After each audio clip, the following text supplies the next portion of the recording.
alegròpates, com va el confinament? Collonut, no? Va, que fa sol, i si no la pluja va pels camps també, que neteja l'atmosfera, fa reserves d'aigua per l'estiu. Tot té la seva vessant positiva, fins i tot vessar-la té la seva vessant positiva. Que tancats hem descobert facetes de nosaltres mateixos que desconeixíem. Jo sóc d'aquells que sempre dic, no us adoneu que per fer la truita s'ha de trencar els ous? Gaudim del ritme i de la música que fan els ous quan es trenquen, que sou vegetarians integristes i no mengeu ous? Cap problema, sempre dic, trenqueu avellanes. Tot té solució, l'amor té solució, el desamor té solució, la mort té solució, perquè si no té solució, la solució és no preocupar-se per la solució, no?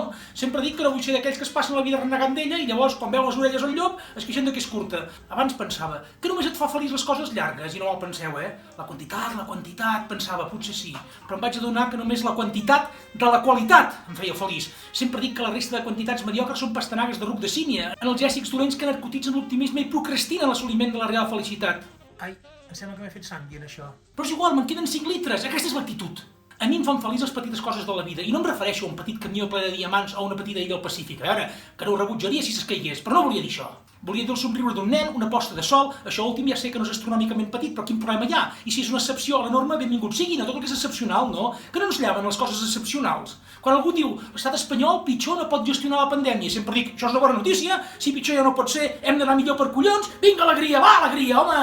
Sabeu de què m'he adonat des que estic feliçment confinat? De que no cal fer una hora i mitja de cotxe d'anada i tornada per anar a una reunió col·lectiva i necessàriament presencial. Si la fem per Zoom ens posem les piles i en 40 minuts l'enllestim, perquè si no ens quedem sense connexió. I tots tan amics, tu, i ens estalviem diàlegs de cortesia forçats, inhalació d'hidrocarburs i d'algunes halitosis feridores també. I si hem de tornar a ensumar-les, doncs feliços de nosaltres que tenim sentit de l'olfacte. Què voleu ser? Uns ingenus que no ensumeu mai res? Mireu, ara treballo des de casa, i abans de tot això, quan marxava d'hora al matí a treballar i tornava cap al tard, no era gens conscient que estava pagant un lloguer d'una vivenda per 24 hores diàries per gaudir-la només 9 hores i cansat. Si li resto les 5 que dormo, i que no en soc conscient, Només dorm 5 hores, em diuen, sí, però molt intenses, dormo ràpid, somio un fast forward, no puc perdre temps desaprofitant vida real en penjades oníriques estèrils.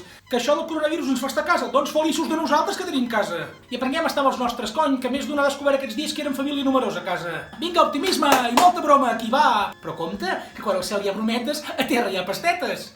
No veieu que no trobar sentit a la vida no té sentit? Lluc, vine un moment. Què dius, vida, que no té sentit?